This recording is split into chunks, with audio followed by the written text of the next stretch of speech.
네, 안녕하세요. 고려대학교 산업경영공학부 DSBA 연구실의 김명섭입니다. 이번 세미나 영상에서는 랭귀지 모델 리프레젠테이션 내에 신텍스와 시멘틱스를 파악해보는 주제로 세미나를 진행하겠습니다.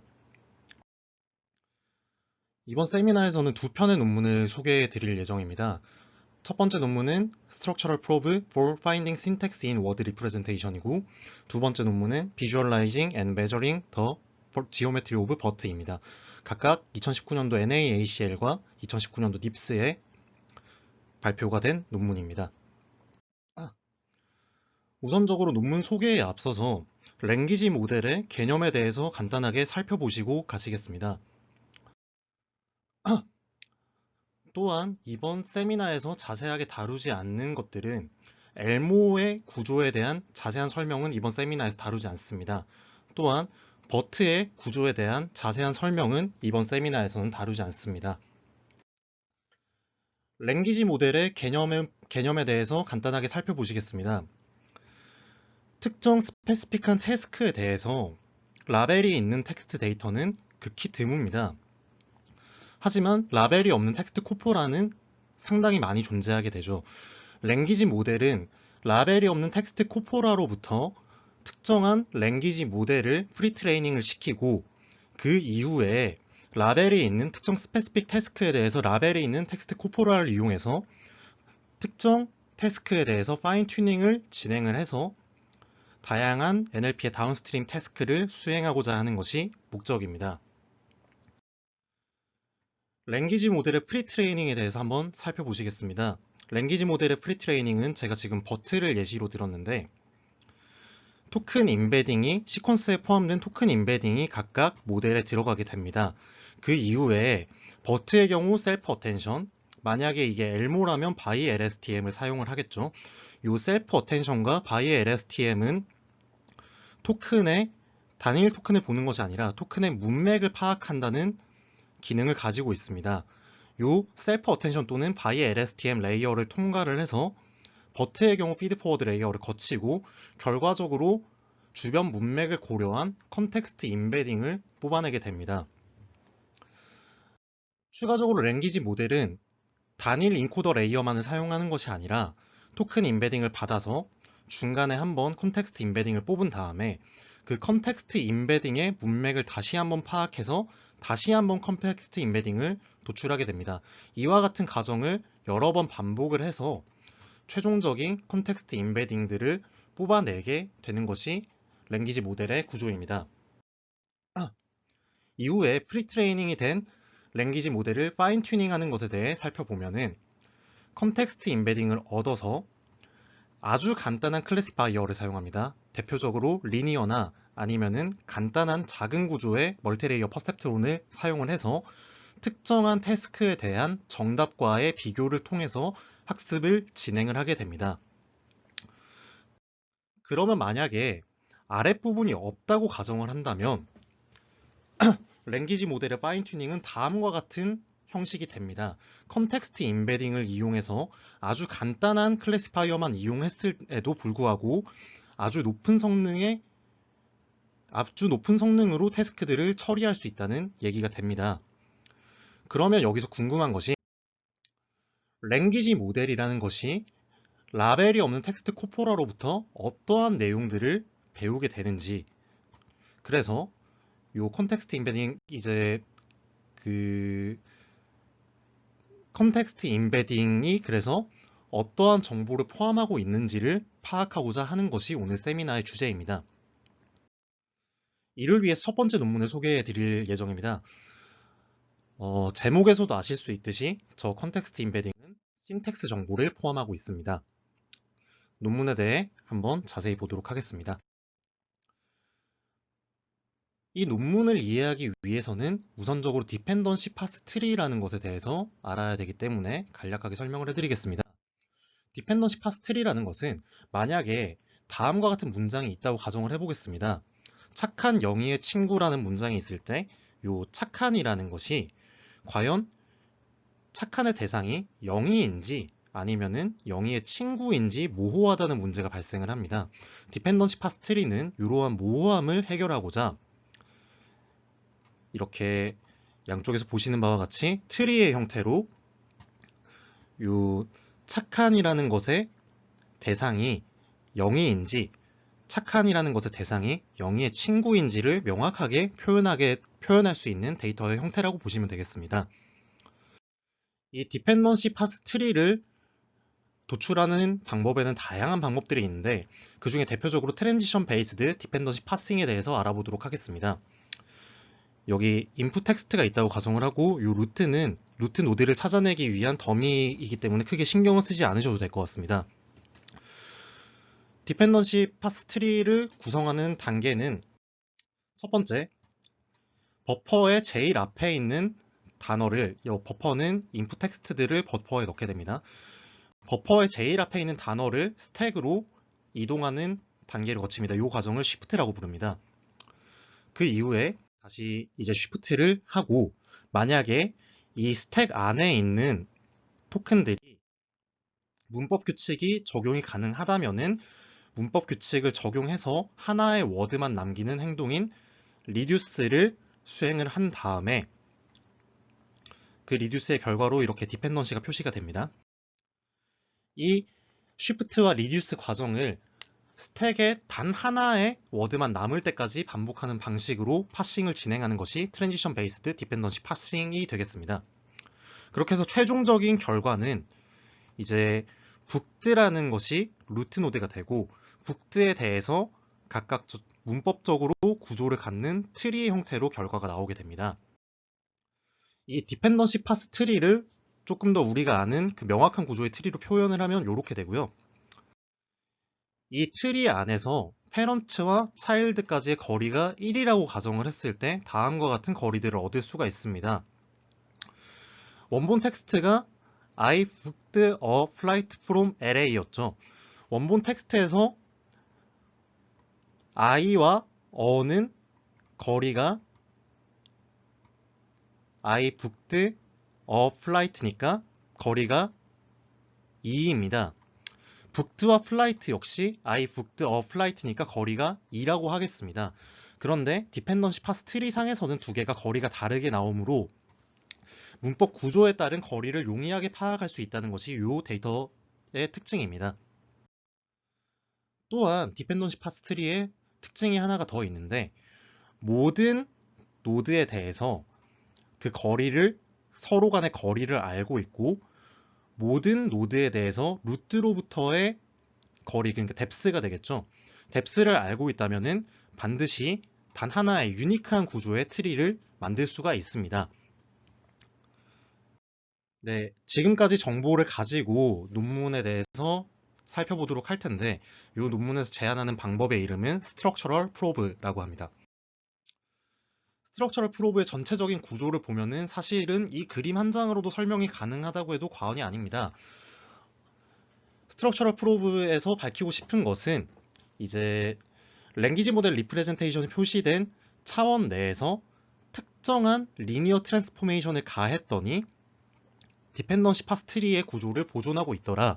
그렇기 때문에 랭귀지 모델 임베딩은 랭귀지 모델은 결국 임베드 하는데 디펜던시 릴레이션을 특정한 서브 스페이스 내에다가 임베딩을 한다는 결론을 얻을 수가 있는 것이 이 논문입니다. 전체적으로 한번 살펴보았으니 세부적으로 살펴보겠습니다. 랭귀지 모델에서 컨텍스트 임베딩을 뽑아낸 다음에 리니어 트랜스포메이션을 가해서 아까 디펜던시 파스 트리에서 설명을 드렸죠.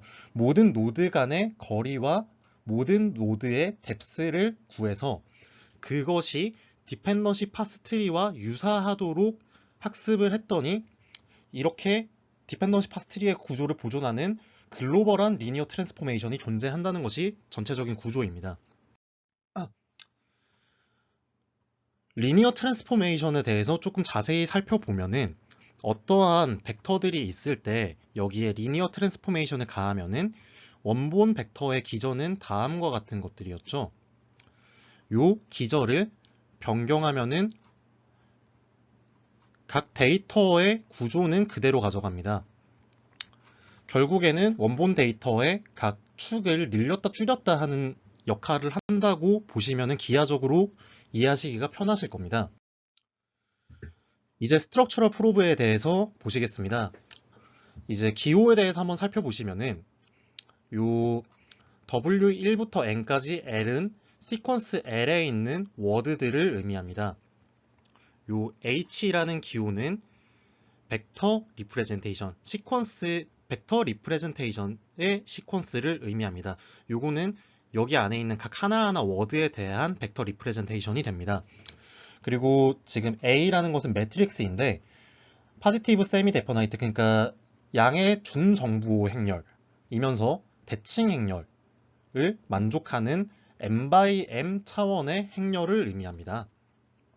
그리고 H 트랜스포즈 AH는 내적 공간이라고 정의를 합니다. 마지막으로 B는 역시 매트릭스인데 리니어 트랜스포메이션 매트릭스입니다. 요 B 트랜스포즈 B가 A라는 조건을 만족하는 K 곱하기 M 차원의 리니어 트랜스포메이션 매트릭스가 바로 B입니다. H에 대해서 조금 더 보시면은 요 H라는 것은 DM은 인베딩 디멘전입니다. 인베딩 디멘전 M 차원의 디멘전을 갖는 각 이제 벡터들의 나열인 벡터이고, 죄송합니다. 요거는 벡터가 아니라 스칼라가 되겠네요. 요 하나하나들은. 그 다음에 A라는 매트릭스는 M by M 크기의 매트릭스입니다. 그리고 B는 K by M의 리니어 트랜스포메이션 매트릭스이고, H 트랜스포즈 A, H는 스칼라 값입니다. 요 이제 스칼라 값들의 모임이 내적 공간이 되는 것이죠. 리니어 트랜스포메이션을 B를 이용해서 가하는 것을 진행을 하면은 이제 아까 기하적으로 설명드렸듯이 M 차원이었던 데이터를 K 차원으로 변환을 합니다. 제가 아까 리니어 트랜스포메이션의 기하적인 것을 설명드릴 때는 원본 차원과 변형된 차원이 동일했지만 여기에서는 M과 K로 서로 차원이 다르다는 것을 기억을 해주셨으면 좋겠습니다. 그리고 이제 요 B라는 행렬을 H 행렬의 앞에다가 곱하는 것이 리니어 트랜스포메이션이고, 그러면 새로운 디멘전으로 NDK를 정의를 해서 BH라는 요 벡터는 이런 형태를 갖게 됩니다. 여기서 K라는 차원은 원본 M 차원보다는 작거나 같은 차원을 사용을 하겠습니다. 그러면은 지금까지는 원본 데이터를 다른 데이터로 변환하는 리니어 트랜스포메이션을 수행을 했습니다. 그 과정에서 원본 데이터의 이 패턴은 보존이 되겠죠. 그 뒤에 디펜던시 파스 트리를 구성을 하기 위해서 모든 노드 간의 거리를 알아야 된다라고 말씀을 드렸습니다. 이 거리를 계산하는 식은 다음과 같이 계산을 합니다. 지금 요 i랑 j는 토큰의 넘버들이고요. 요 h는 토큰의 이제 인베딩 값이라고 말씀을 드렸습니다. 요 인베딩 값들의 차에다가 인베딩 값들의 차를 트랜스포즈를 해서 곱하게 되면은 요 이제 거리의 제곱이 나오고, 거리의 제곱은 풀었으면은 요런 형태를 갖기 때문에 요게 이제 유클리디안 디스턴스의 제곱이 됨을 쉽게 이해하실 수가 있을 거라고 생각을 합니다. 요 db라는 것은 그래서 유클리디안 디스턴스의 제곱입니다. 그리고 이제 트레이닝을 진행을 하게 되는데, 이제 요 부분이 유클리디안 거리의 제곱이었고, dt라는 것은 트리상에서의 거리입니다. 어떠한 그라운드 트루스 트리가 있다라고 할 때 그 트리상에서 ij의 거리가 이제 아까 계산한 리니어 트랜스포메이션 된 공간에서의 거리의 제곱의 그 차를 구하고, 그 차를 최소화하는 리니어 트랜스포메이션 매트릭스 B를 찾는 게 이 목적식이 되겠죠. 여기서 SL의 제곱으로 나누어 주게 되는데, 이 이유는 특정한 시퀀스 내에서, 그러니까 센텐스 시퀀스 내에서 워드 페어로 구성할 수 있는 모든 쌍의 개수가 요만큼이기 때문에 요거를 나눠준 값으로 각각 이제 모든 거리의 차를 더한 다음에 그 거리의 차가 최소화가 되는 방향으로 학습을 진행을 하는 것이 되겠습니다. 그러니까 조금 그림으로 살펴보면은 K 디멘전 내에서의 모든 노드 간의 거리가 요 디펜던시 파스 트리의 거리와의 요 거리의 제곱이 디펜던시 파스 트리의 거리와 차이가 가장 작아지는 글로벌한 리니어 트랜스포메이션 B를 찾는 과정으로 학습을 진행을 하고 있다라고 보시면 되겠습니다.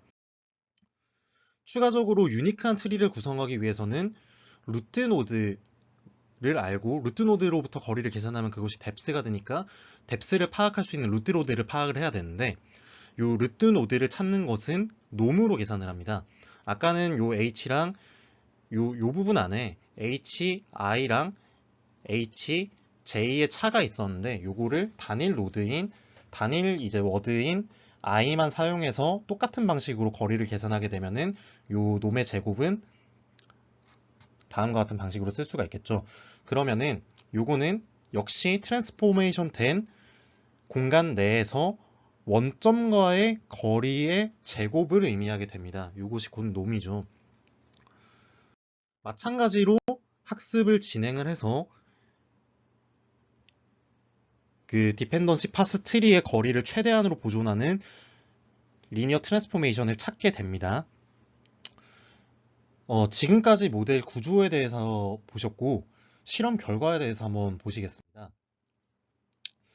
사용할 데이터셋은 펜트리뱅크 데이터셋이라는 데이터셋이고요. 이것은 센텐스랑 센텐스에 대치되는 그러니까 주어진 센텐스에 대치되는 트리 스트럭처랑 디펜던시 릴레이션은 요 관계들입니다. 관계들과 이제 트리 스트럭처를 셋으로 갖고 있는 데이터셋이라고 보시면 되겠습니다. 그리고 저희가 지금 사용할 모델은 엘모랑 버트 베이스, 버트 라지를 사용할 겁니다. 엘모 같은 경우에는 5.5 빌리언 워드를 이용해서 프리트레인 시킨 엘모이고 엘모의 인베딩 디멘전은 1024 디멘전을 사용을 합니다. 버트는 이제 프리트레인된 버트를 그대로 사용을 하고요. 768차원의 인베딩을 갖습니다.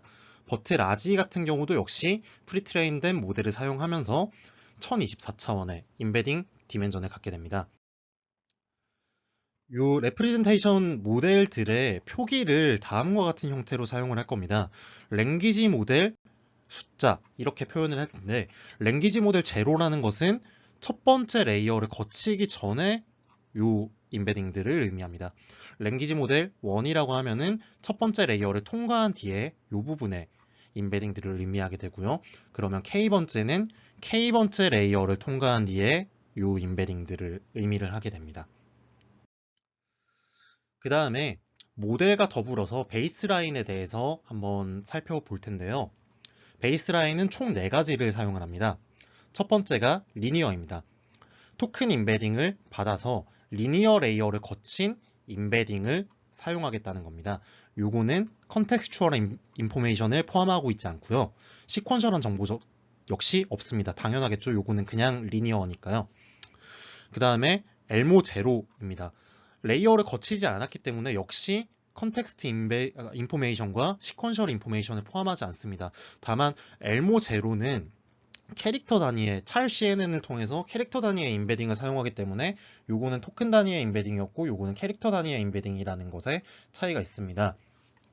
그 다음 사용할 베이스라인은 데케이 제로라고 부르는데요. 요거는 여기 보시는 엘모 제로에서 이제 같은 문장 안에 있는 다른 토큰들의 웨이티드 썸이라고 표현을 했습니다. 그러니까 지금 토큰을 받아서 찰 CNN을 거친 다음에 나온 토큰들의 웨이티드 썸을 계산할 텐데요. 그러면은 요 웨이트라는 것은 센텐스 내에서 워드 단위의 거리를 d라고 두고 요거를 2분의 d 승분의 1로 가중치를 줘서 그러니까 만약에 요 인베딩을 계산한다면 요 토큰 간의 거리가 지금 1이라고 가정을 하겠습니다. 그러면은 요 인베딩에다가 거리가 지금 여기가 1이라고 했으니까 웨이트는 2분의 1이 되겠죠. 여기 원래는 d가 있는데 d 자리에 1이 들어온 겁니다. 요 웨이트를 곱한 요 인베딩을 여기다가 더해주는 방식으로 만들어내는 것입니다. 요거는 컨텍스추얼한 인포메이션은 포함을 하고 있어요. 그런데 어느 토큰이 어느 토큰 다음에 나온다는 순서 정보는 없습니다. 그 다음 마지막으로 사용할 베이스라인이 프로젝트 제로라고 표현을 하는데요.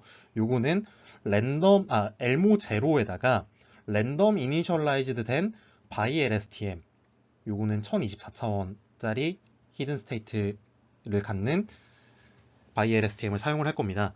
그러니까 지금 요까지는 동일해요. 요까지는 동일하고 요 임베딩을 센텐스 단위로 시퀀스 단위로 랜덤 이니셜라이즈드 된 by LSTM에 넣게 됩니다. 요거는 시퀀셜한 정보도 가지고 있습니다. LSTM을 거쳤기 때문에. 그리고 컨텍스트 인포메이션 역시 포함을 하고 있습니다. 요 각각의 베이스라인에 대해서 랭귀지 모델들이 얼마나 트리 구조를 잘 보존하는 서브스페이스를 가지고 있는지를 지금 판단을 하려고 합니다. 그 다음에 평가 지표에 대해서 살펴보시면은 UUAS라고 부르는데 요거는 그라운드 트루스 정답 노드에 대비해서 제가 정확하게 맞춘 노드의 개수를 의미합니다. 그 다음에 요거는 디스피어만이라고 부르는데요. 요거는 이제 요 i는 랭스를 의미합니다. 그러니까 여기도 표현되어 있죠. 랭스 I 센텐스가 랭스가 5에서 50인 거에 대해서 랭스 I의 센텐스의 개수, 그러니까 이제 예를 들어 랭스가 5라고 가정하면은 길이 5짜리 센텐스가 여러 개가 있겠죠. 요 센텐스의 개수가 분모에 들어가고 있습니다. 그 다음에 요 센텐스 하나하나에 포함되어 있는 each word 빼먹었네요. 페어가 있습니다. 원래는 요 센텐스 안에는 워드들이 하나씩 있을 거고 요 워드의 페어 간에 스피어만 코릴레이션의 평균값을, 그러니까 요 문장 내에서 스피어만 코릴레이션의 평균값을 다시 요 전체 랭스에 대해서 평균을 취하고 그거를 다시 요거는 지금 랭스 5짜리였죠. 6, 7 이런 식으로 해서 쭉 해서 50까지 다시 한번 평균을 낸 매트릭이라고 보면 되겠습니다. 요거는 요 지금 위에 두 개는 디스턴스를 측정하고자 하는 매트릭이고요. 그렇기 때문에 요 스피어만 코릴레이션을 계산할 때 디스턴스를 기반으로 정렬을 하게 됩니다. 또한 뎁스에 대해서도 매트릭 평가를 할 텐데요. 루트 퍼센트는 이제 뎁스가 가장 작은 것이 루트 노드죠. 트리 구조에서. 그러니까 이렇게 트리가 있다고 치면은 얘는 뎁스가 0일 것이고 1, 2 이렇게 가니까 뎁스가 가장 작은 것이 루트 노드인 거는 쉽게 파악을 할 수가 있습니다. 이제 그라운드 트루스의 루트 노드 중에 제가 정확하게 맞춘 루트 노드, 그러니까 뎁스가 가장 작은 노드죠. 요거를 루트 퍼센트라고 표현을 하고요. 그 다음에 요거는 놈 세퍼레이션이라고 합니다. 요게 디스턴스 세퍼레이션이었고요. 똑같은 방식입니다. 똑같은 방식인데 요 페어 부분이 빠져 있어요. 왜냐하면 요거는 놈을 계산할 거기 때문에 단일 토큰에 대해서만 계산하기 때문에 페어가 굳이 필요 없습니다. 그러니까 다시 한번 예를 들어 랭스 5짜리 센텐스가 3개가 있다고 가정을 할게요. 그러면은 여기에 토큰들이 하나하나 있을 텐데 요 토큰 하나하나에 대해서 이제 스피어만 코릴레이션을 계산을 하게 되는 겁니다. 요 스피어만 코릴레이션은 제가 위에서는 죄송합니다. 설명을 빼먹었는데 프레딕티드와 트루스에 대한 스피어만 코릴레이션입니다. 그래서 하나하나에 대해서 스피어만 코릴레이션을 구하는데 요거는 놈에 대해서 정렬을 하고 요 센텐스 하나에 대해서 스피어만 코릴레이션을 계산을 했으니까 요거를 요 길이 5짜리 센텐스의 개수만큼 다시 평균을 취해주고요. 요까지입니다.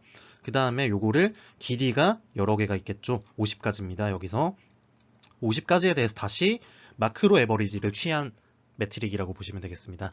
다시 한번 요 UUSA랑 디스턴스 스피어만 개수는 디스턴스를 측정하기 위한 거고요. 놈 스피어만이랑 루트 퍼센트는 뎁스를 측정하기 위한 매트릭이라는 것을 기억을 해주시면 좋겠습니다. 자, 그러면 지금까지 필요한 것들은 다 살펴봤고요. 결과를 보시면은 리니어나 이제 엘모제로 같은 경우에는 요거는 아까 토큰 단위의 임베딩이라고 했고 요거는 캐릭터 단위의 임베딩이라고 말씀을 드렸습니다. 둘 다 컨텍스트 정보도 없고 시퀀셜한 정보도 없습니다. 당연히 그러면은 트리를 구성할 때 거리가 요 밑에 것들에 비해서 굉장히 부정확하게 측정이 되고 있고요.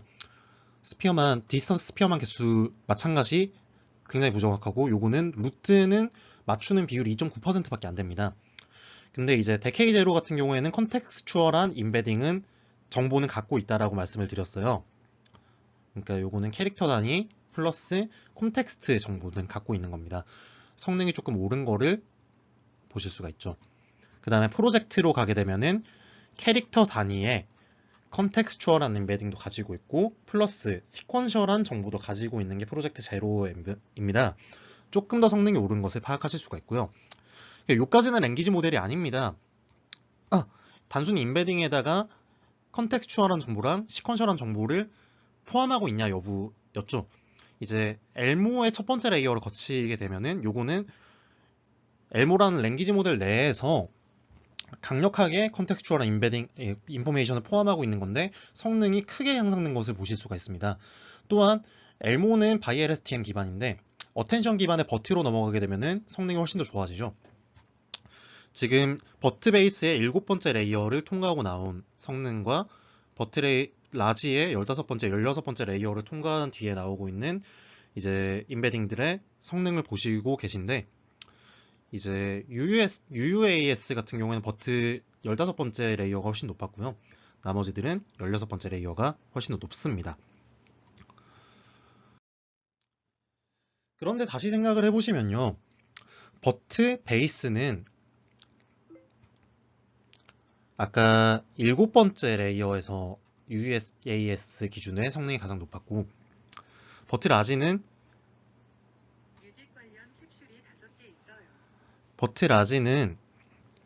16번째, 15번째쯤에서 가장 높았죠. 근데 이제 버트 베이스는 총 12개 레이어를 갖고요.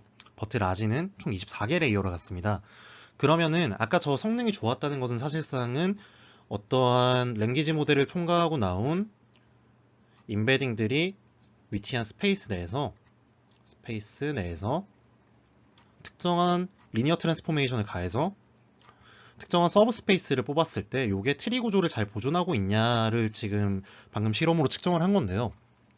이게 오히려 7번째 레이어에서 혹은 버트 라지의 경우에는 15번째, 16번째 레이어에서 훨씬 더 트리 구조를 잘 보존하고 있었다라는 얘기가 됩니다. 지금 보시면은 베이스의 경우에는 여기를 넘어가게 되면 오히려 성능이 떨어지죠. 라지의 경우에도 넘어가게 되면 성능이 떨어집니다. 요거는 저자들이 설명하기에는 랭귀지 모델은 프리트레이닝 태스크, 이제 버트의 경우에는 마스크드 랭귀지 모델, 그리고 엘모의 경우에는 역시 이제 뭐 토큰을 맞추는 프리트레이닝 태스크를 수행할 텐데 요 후반부 레이어로 갈수록 프리트레이닝의 태스크를 수행하기 위해서 오버피팅 되어 있다라는 증거라고 저자들은 주장을 합니다. 그러니까 오히려 신텍스 정보는 중간쯤 레이어에서 훨씬 더 많이 포함을 하고 있었다는 얘기가 됩니다. 이 그림 자체가 설명하고자 하는 것은요. 그 다음에 정성적으로 한번 판단을 해보시면은 지금 엘모 제로, 데케이 제로, 프로젝트 제로 요까지가 베이스라인이었죠. 그 다음에 요게 랭귀지 모델들입니다. 지금 검은색으로 표현된 게 그라운드 트루스의 트리 구조예요. 그 다음에 요 색깔 표시된 것들이 각 모델의 트리 구조입니다. 지금 베이스라인에서는 원본하고 상당히 많은 차이를 보이고 있고요. 조금 나아졌지만 그래도 차이를 보이네요, 여기도. 그 다음에 여기도 여전히 차이가 있지만 랭귀지 모델들은 굉장히 정확하게 트리 구조를 추정을 해내고 있음을 파악하실 수가 있습니다. 이 트리는 미니멈 스패닝 트리라는 걸로 이제 추적을 했는데 요거는 자세하게 설명을 하진 않겠습니다. 그 다음에 요거는 골든 트리의 거리랑 이제 파스 트리상에서의 거리, 그 다음에 프레딕티드 트리의 거리를 플로팅을 해놓은 겁니다. 지금 육안으로 보시기에도 큰 차이가 없는 것을 파악하실 수가 있습니다. 요거는 지금 프레딕티드 파스 트리의 디스턴스는 버트라지의 16번째 레이어를 통과한 임베딩으로 구성을 했습니다.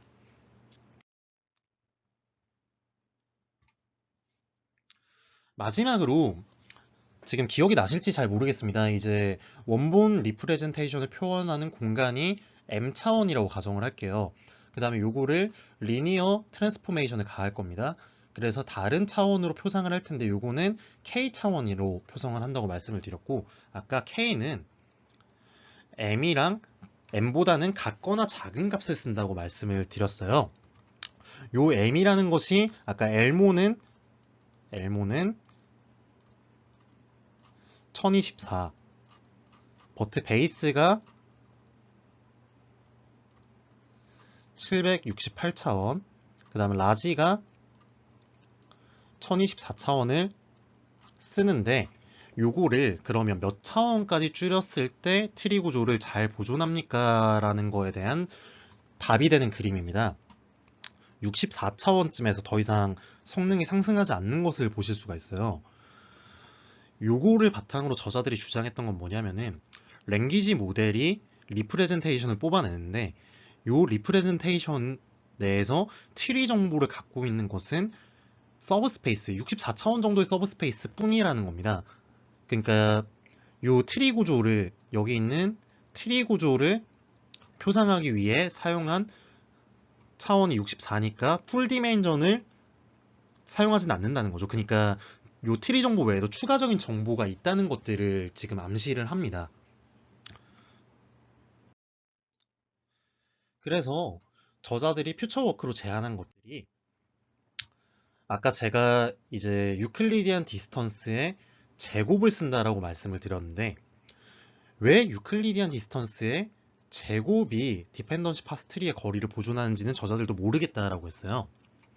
그렇기 때문에 이게 퓨처워크로 남겨져 있다라고 저자들이 얘기를 했고, 방금 말씀드린 대로 랭귀지 모델 리프레젠테이션이 디펜던시 릴레이션, 트리 구조의 디펜던시 릴레이션, 요거는 신텍스 인포메이션의 일부입니다. 신텍스 인포메이션의 일부를 표상하기 위해서 풀 디멘전을 사용하지는 않는다라고 지금 제가 말씀드렸어요. 그러면은 랭귀지 모델 임베딩이 갖고 있는 그 큰 차원 내에는 더 많은 정보들이 포함되어 있을 겁니다. 그 더 많은 정보들을 포함되어 있는 것을 찾는 거를 퓨처워크로 또 제안을 했어요. 자, 첫 번째 논문은 여기까지입니다. 저 퓨처워크에 대한 대답이 이 두 번째 논문입니다. 2019년도 닙스에 발표가 됐고, 논문 제목을 보시면은 버트라는 랭귀지 모델에 대해서 시각화를 해보고 측정을 해보겠다. 그 기하적인 의미들을, 이런 의미가 되겠죠. 제목의 의미 자체는. 그러면은 신텍스의 지오메트리에 대해서 시각화를 해보고 그 다음에 다시 측정을 해보는 방식으로 진행을 한 뒤에, 그 다음에는 이제 시멘틱스에 대해서도 요거를 측정합니다. 우선적으로 신텍스에 대해서 한번 보실게요. 여기서는 어텐션 프로브라는 것과 파스트리 임베딩의 기하학적인 것을 한번 살펴볼 겁니다. 자, 랭귀지 모델 중에 이제 요 논문은 엘모 제외하고 버트만 다루고 있어요. 그렇기 때문에 바이에레스티엔 구조는 고려하지 않고 버트는 멀티헤드 셀프 어텐션 구조를 차용을 하죠. 컨텍스트를 파악하기 위해서. 요 셀프 어텐션을 조금 간략하게 보면은 쿼리랑 키의 닷 프로덕트를 어떠한 스케일드 된 값으로 나눠줍니다. 그렇게 해서 계산된 게 어텐션 스코어 매트릭스고요. 요 어텐션 스코어 매트릭스에다가 소프트맥스 함수를 취한 다음에 밸류를 곱하면은 어텐션 밸류 매트릭스를 얻습니다. 요까지는 지금 단일 헤드고요. 원 헤드. 그 다음에 여러 개의 멀티 헤드에 대해서 컨캣을 수행한 다음에 요 가중치 벡터를 곱하면은 마지막 컨텍스트 벡터를 얻게 됩니다. 여기 뒤에다가 이제 피드 포워드 레이어나 뭐 스킵 커넥션 같은 것을 적용하면은 컨텍스트 벡터를 얻죠. 정확히는 요까지는 컨텍스트 벡터라고 부르진 않습니다. 다만 이제 뭐 어텐션 구조 내에서는 요까지가 문맥을 파악하는 거니까요. 그러면은 지금까지는 요거를 사용했는데 요것도 한번 사용해서 알아보자 라는 것이 어텐션 프로브입니다. 다시 지금까지는 컨텍스트 벡터를 사용했는데 어텐션 스코어 매트릭스를 사용할 겁니다. 이렇게 사용하는 이유는 지금 보시면은 요거는 토큰 하나에 대해서 들어갔죠? 토큰 하나에 대한 겁니다. 근데 요 어텐션 스코어 매트릭스는 각 토큰 페어마다 계산이 됩니다. 그래서 각 토큰 페어마다의 이 정보를 가지고 뭔가를 할 겁니다. 요거를 좀 염두에 두고 진행을 한번 들어보시면 좋을 것 같아요. 요 어텐션 스코어 매트릭스인데 아까 버트 베이스는 12개 레이어를 갖는다고 말씀을 드렸고 그 다음에 12개의 헤드를 사용을 하는데 이 논문에 사용된 버튼은 12개 헤드를 사용합니다. 요 각 헤드마다 레이어마다 특정한 어텐션 스코어를 가지고 옵니다. 요거는 지금 토큰 1번과 토큰 2번, 토큰 3번, 토큰 4번 그 다음에 토큰 1번, 토큰 2번, 토큰 3번, 토큰 4번일 때 요거는 토큰 1번과 토큰 3번 간의 어텐션 정보가 요 위치에 들어가게 되겠죠. 요 토큰 1번과 토큰 3번 간의 어텐션 정보를 모든 헤드마다 그리고 모든 레이어마다 모아서 컨캣을 하게 됩니다. 요거를 어텐션 벡터라고 부를 것이고요. 지금 헤드가 12개, 레이어가 12개였으니까 요 벡터는 144차원이 되겠네요. 그러면은 요 어텐션 벡터를 가지고요. 아까 펜트리뱅크 데이터셋을 사용한다고 했는데 펜트리뱅크는 센텐스를 가지고 있으면은 요거에 대해서 트리랑 디펜던시를 가진 데이터셋이라고 말씀을 드렸어요. 요 중에 디펜던시에 대해서 한번 볼 겁니다. 요 어텐션 벡터는 토큰의 쌍간에 계산되는 어떠한 정보라고 말씀을 드렸고요. 요 토큰의 쌍간의 정보를 가지고 디펜던시가 존재하는지 여부입니다. 요거는 바이너리겠죠. 존재하면 뭐 1, 존재하지 않으면 0 이런 식으로 바이너리로 분류를 하는 것이고요. 요거는 디펜던시의 종류를 맞추는 태스크를 수행을 할 겁니다. 요거는 멀티클래스 클래시피케이션 태스크가 되겠죠. 요거를 복잡한 모델을 쓰지 않고 단순한 리니어 모델을 써서 파악을 할 겁니다. 그 결과가 애큐러시 기준에 디펜던시의 존재 여부는 85% 확률로 맞추고요. 그 다음에 이제 애큐러시 기준 디펜던시의 종류는 71% 확률로 맞춥니다. 저자들이 지금 얘기하기를 요 태스크에 대한 소타 모델을 만드는 것이 이 논문의 목적은 아니다라고 설명을 해요. 다만 요 어텐션 벡터가 디펜던시의 존재 여부나 디펜던시의 종류를 맞출 수 있는 정보를 포함하고 있는지에 대한 리저너블한 근거를 찾기 위해서 요 태스크를 수행했다고 주장을 합니다. 여기 지금 보시는 85%나 71% 뭐 사람에 따라 다를 수 있긴 하겠지만은 뭐 충분히 리저너블하다고 볼 수 있겠죠. 이 어텐션 벡터는 그래서 이 실험을 통해 알 수 있는 것이 디펜던시의 존재 여부나 디펜던시의 타입을 맞출 수 있는 정보를 가지고 있다는 얘기가 됩니다. 그러면 요까지 지금 계산한 이제 보신 것들 잠깐 내려놓고요. 조금 다른 얘기를 할 겁니다.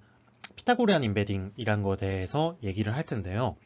아까 이제 원본 이제 랭귀지 모델을 통과해서 나온 리프레젠테이션에 표현되는 스페이스가 있을 것이고 요거를 리니어 트랜스포메이션을 가해서 조금 더 작은 서브 스페이스로 표상을 하는데 요 서브 스페이스가 트리 구조를 갖고 있다라고 말씀을 드렸어요. 근데 요 트리 구조의 거리는 유클리디안 디스턴스의 제곱이 트리 구조를 표상을 한다라고 지금까지 설명을 드렸습니다. 근데 아까 직전 논문의 저자들이 왜 유클리디안 디스턴스의 제곱인지는 모르겠다라고 했다고 말씀을 드렸죠. 그거에 대한 증명입니다. 피타고리안 임베딩을 수행하기 때문에 유클리디안 디스턴스의 제곱이어야 된다라고 주장을 하는 거고요. 이제 논문의 표현 그대로 가져왔습니다. 일반적으로 트리를 유클리디안 스페이스 내에 아이소메트릭하게 표현할 수 있는 방법은 없다. 유클리디안 거리 디스턴스를 그대로 가지고 트리 디스턴스를 그대로 가지고 와서 유클리디안 스페이스 내에 제너럴하게 표상할 수 있는 방법은 없다라고 얘기를 하고 요 증명을 시작을 해요. 그러니까 이게 무슨 의미가 되냐면은 요게 트리 구조라고 보겠습니다. 그러면은 요 A랑 X까지의 거리가 지금 1이고 x랑 b까지의 거리가 또 1입니다. 그러면은 요렇게 타고 가게 되니까 요 AB 사이의 거리는 2가 되겠죠. 그러면은 유클리디안 디스턴스라고 가정을 해볼게요. 그러면은 AB 사이의 거리는 A랑 X의 거리랑 B랑 X 간의 거리의 합으로 지금 요 트리상에서는 표현이 됩니다. 근데 이게 유클리디안 공간이라면 요거를 만족하는 건 요런 경우밖에 없죠. A랑 B랑 X가 전부 다 한 직선 내에 있으면서 X가 AB 사이에 있는 요 경우밖에는 이거를 만족하는 경우가 없습니다. 그렇기 때문에 얻을 수 있는 결론이 A랑 X랑 B가 한 직선 내에 있다 라는 것이 되겠죠. 그 다음에 C도 마찬가지로 AC는 거리가 2인데요. 그러면은 얻을 수 있는 결론이 A랑 X랑 C가 한 직선 내에 있으면서 X가 AC 사이에 있다 라는 결론을 얻을 수가 있죠. 그러면은 지금 바로 보시기에도 말이 안 되는 게 요 B랑 C가 같아야 됩니다. 요거를 만족하려면. 근데 트리 구조상에서는 B랑 C는 다르면서 거리도 갖고 있죠, 심지어. 그렇기 때문에 모순이 발생합니다. 그래서 트리의 거리 D를 그대로 유클리디안 스페이스 내에 보존하면서 임베딩할 수 있는 방법이 존재하지 않는다는 겁니다. 이에 대해 대안으로 피타고리안 임베딩을 주장을 했는데요. 요거는 보시면은 노테이션 한번 보시겠습니다. 트리 T에서 요 스몰 t들은 노드입니다. 노드이면서 0번째 t는 루트 노드를 의미합니다. 그 다음에 요 2라는 것들은 오소고날 유닛 베이시스 벡터입니다. 아래 n차원을 구성하는 서로 직교하는 단위니까 크기가 1인 기저 벡터가 요 E1, 뭐 E2, E3가 되겠죠. 3차원까지만 표현을 한다면 요 f라는 펑션은 요 트리를 유클리디안 스페이스인 R에 n-1차원짜리 R에다가 표상을 하는 함수라고 하겠습니다. 그러면은 루트 노드는 원점에다가 표상을 하겠다는 의미입니다. 그 다음에 ti번째 노드는 자기의 패런트에다가 오소고날한 유닛 베이시스 벡터를 더한 방식으로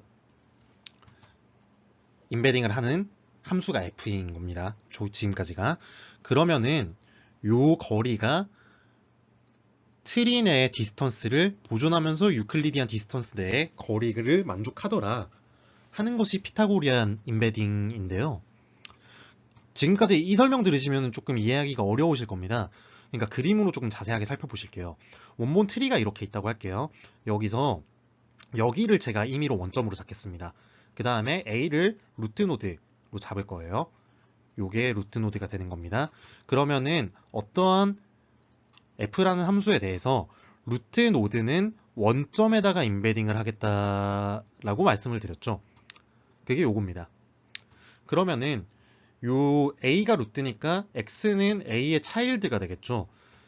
요 차일드는 자기의 패런트 노드에다가 오소고날한 유닛 벡터를 더한 게 됩니다.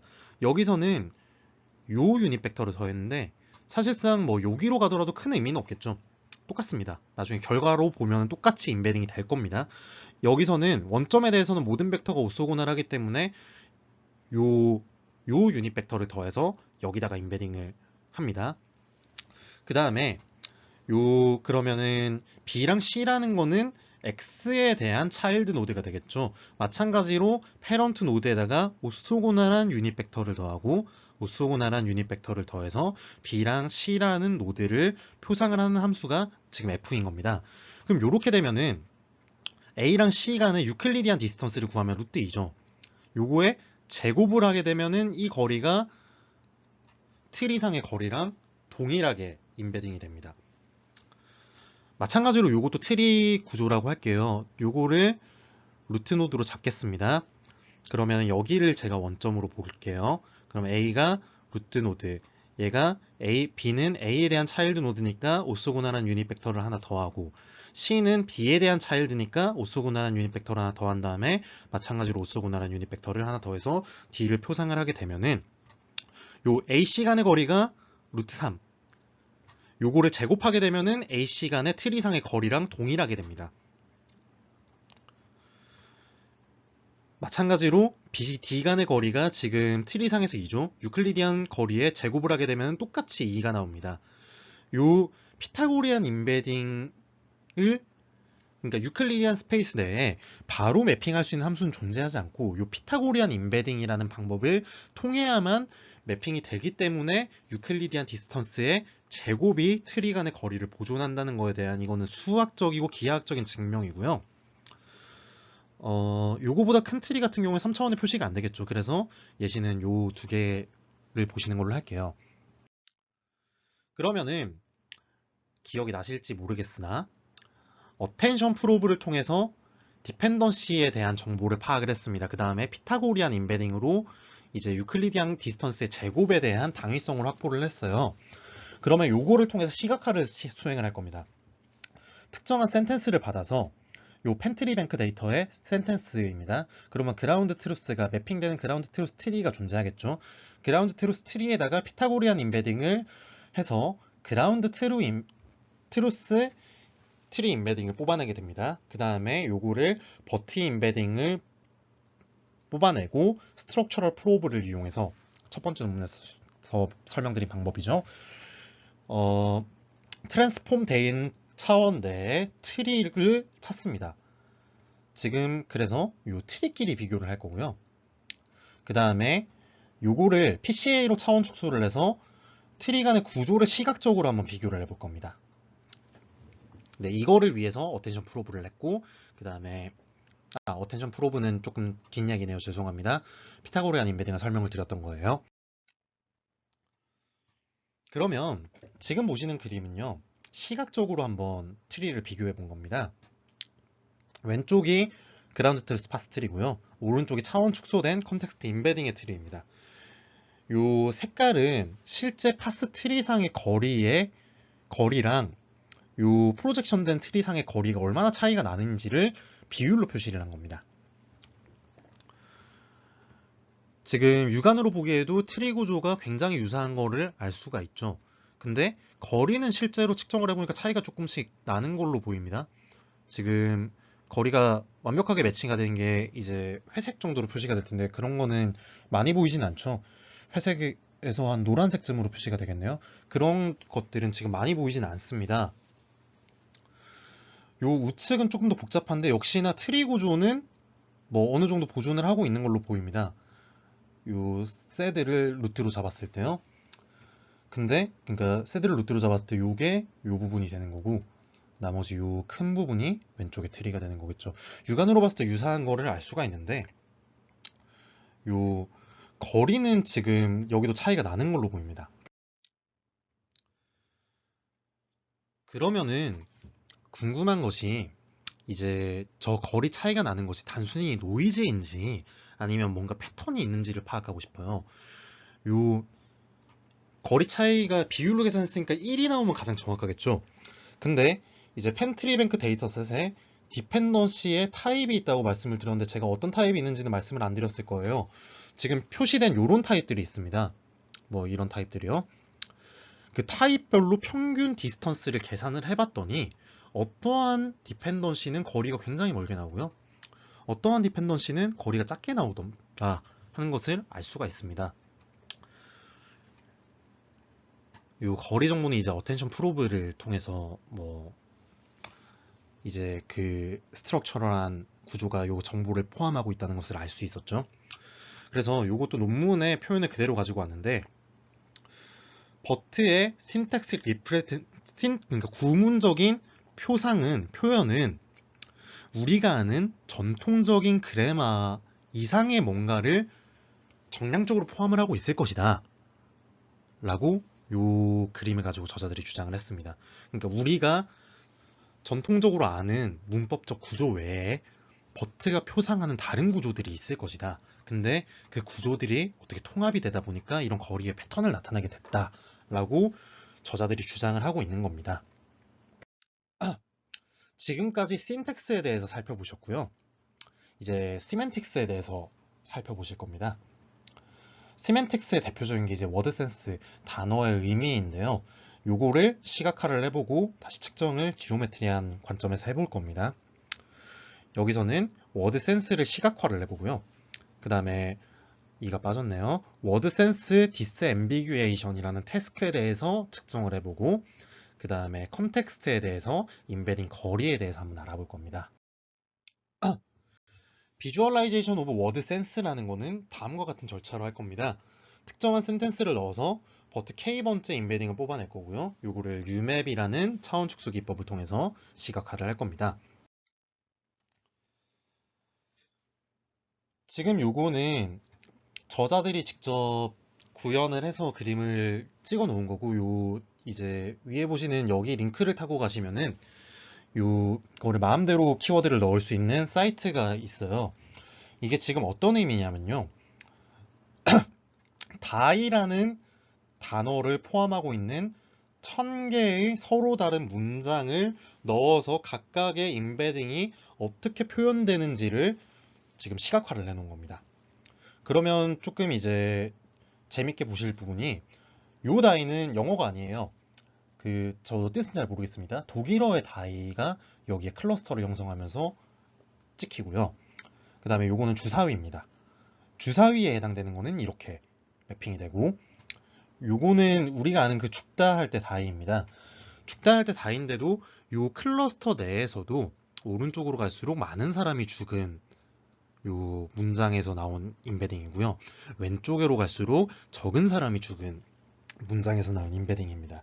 그러니까 요 임베딩 하나하나들이 워드 센스를 포함하고 있다는 거죠. 그러니까 단어의 그 미세한 의미를 포함하는 상태로 임베딩이 찍히고 있다는 것을 시각화를 해놓은 겁니다.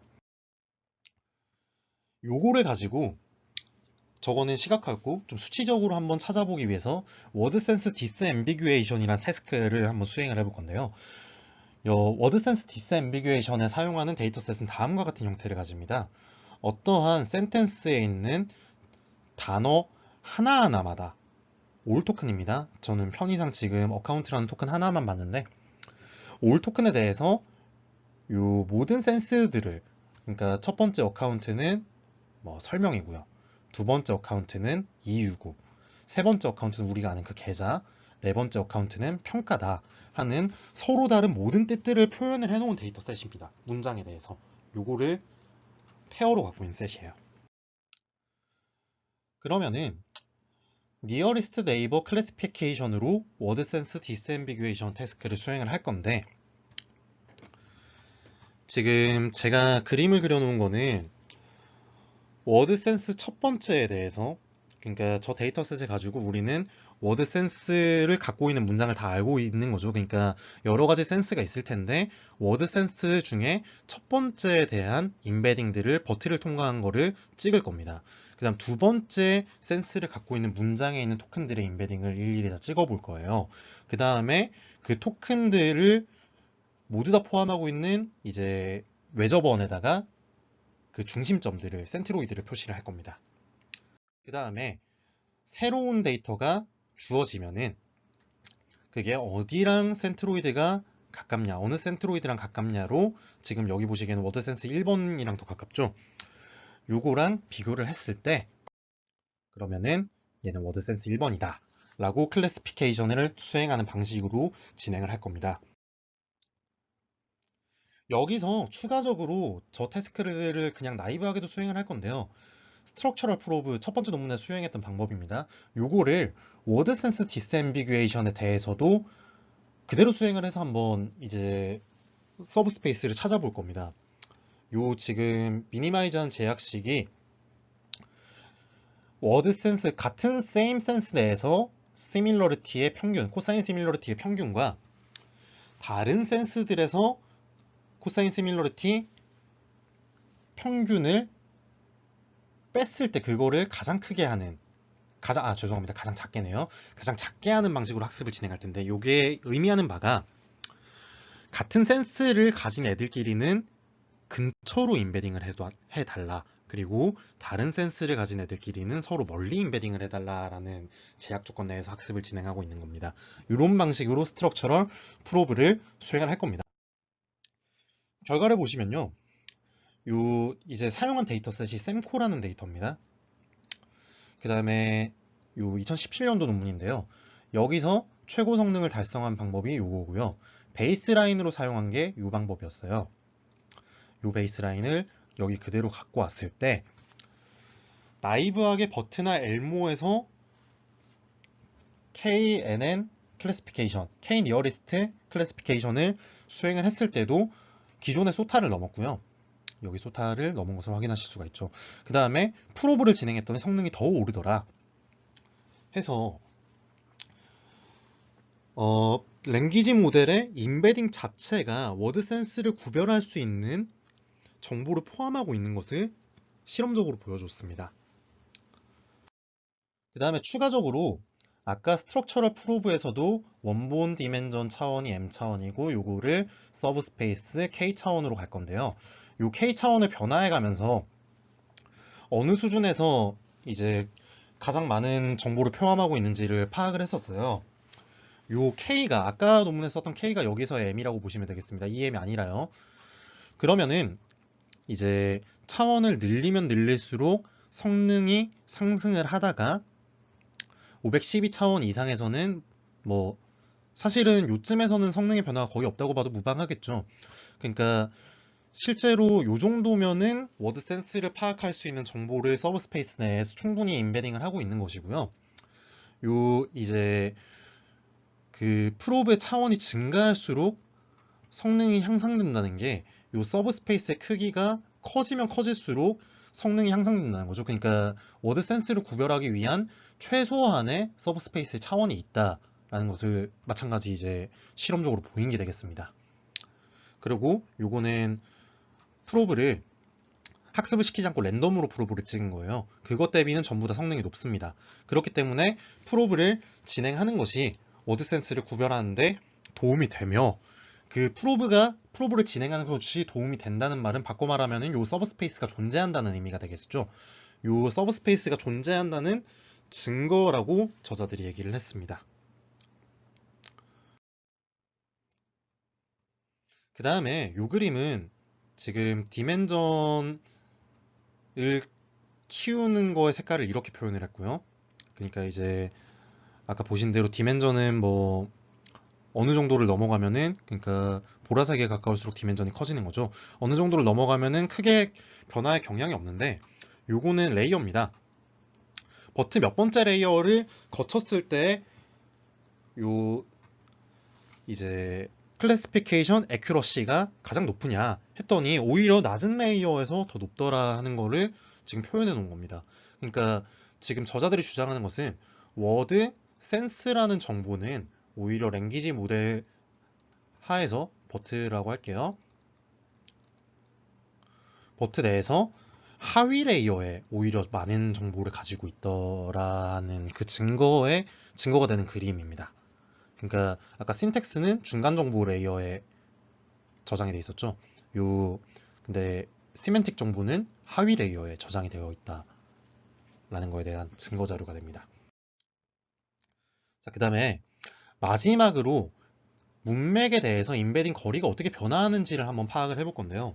똑같이 워드 센스를 가지고 할 건데 아까 워드 센스 디스앰비규에이션은 센스가 뭐 한 개인 것도 있고 두 개인 것도 있고 세 개인 것도 있고 뭐 여러 개가 있는데 그 중에 딱 두 개만 있는 센텐스들을 모을 겁니다. 그래서 뭐 특정 토큰 when이라는 토큰에 센스 1번에 when이라는 토큰을 포함하고 있는 문장이 있다고 할게요. 그러면은 when이 아니라 went네요. 죄송합니다. 요 went라는 토큰은 이 문장 안에서는 센스 1번으로 사용이 됐는데 요 센텐스 B에서는 센스 2번으로 사용이 됐습니다. 그러면은 요 센텐스 A를 기준으로 센스 1은 그러니까 자기 문장 내에 사용된 센스죠. 요거는 매칭 센스라고 부를 거예요. 그 다음에 센텐스 A를 기준으로 나랑 뜻이 다른 센텐스에서 사용된 요 웬트 센스 2는 오포징 센스라고 부를 겁니다. 요거를 가지고 똑같이 임베딩을 할 겁니다. 근데 이번에는 매칭 센스 센트로이드를 뽑고 오포징 센스 센트로이드를 뽑을 거예요. 요거 센텐스 넣어서 버트 임베딩 거쳐서 임베딩 된 겁니다, 지금. 그러면은 어떠한 센텐스 A에 대해서 요 임베딩을 찍었으면은 요거는 지금 매칭 센스에 대한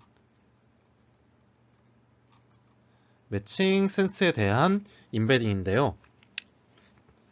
이제 자기 문장을 그대로 임베딩을 찍었으니까 매칭 센스가 맞겠죠. 매칭 센스 센트로이드랑, 그러니까 요거 임베딩이 여러 개 찍혀 있을 건데 그 중심입니다. 그거랑 코사인 시밀러리티를 계산한 거랑 오포징 센스 센트로이드랑 코사인 시밀러리티를 계산했을 때 당연히 오포징 센스랑 계산한 코사인 시밀러리티가 더 낮을 겁니다. 매칭 센스가 더 높고요.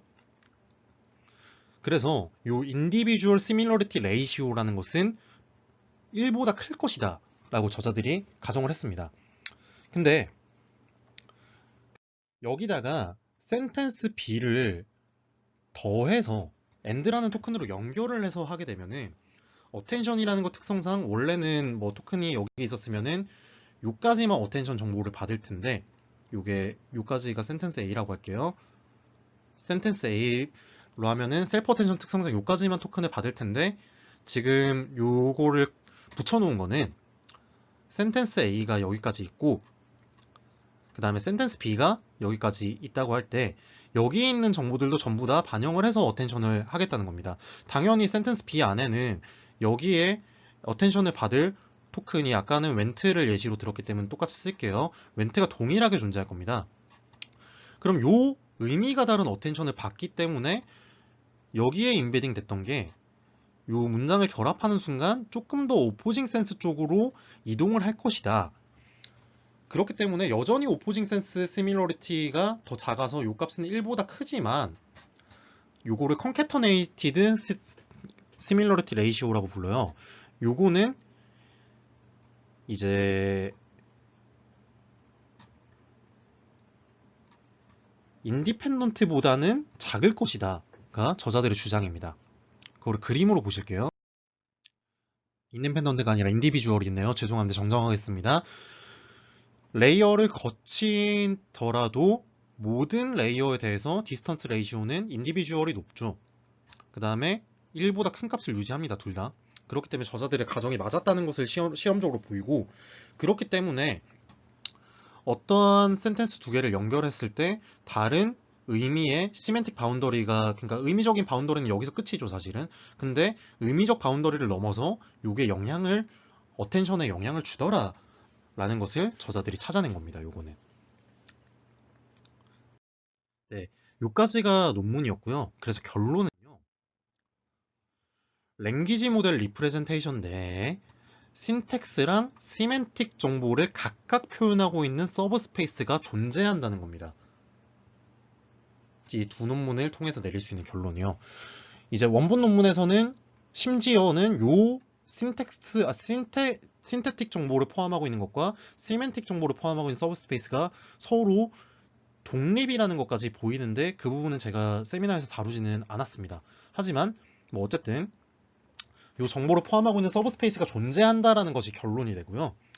어텐션 모델의 한계 또한 찾았다고 얘기를 합니다.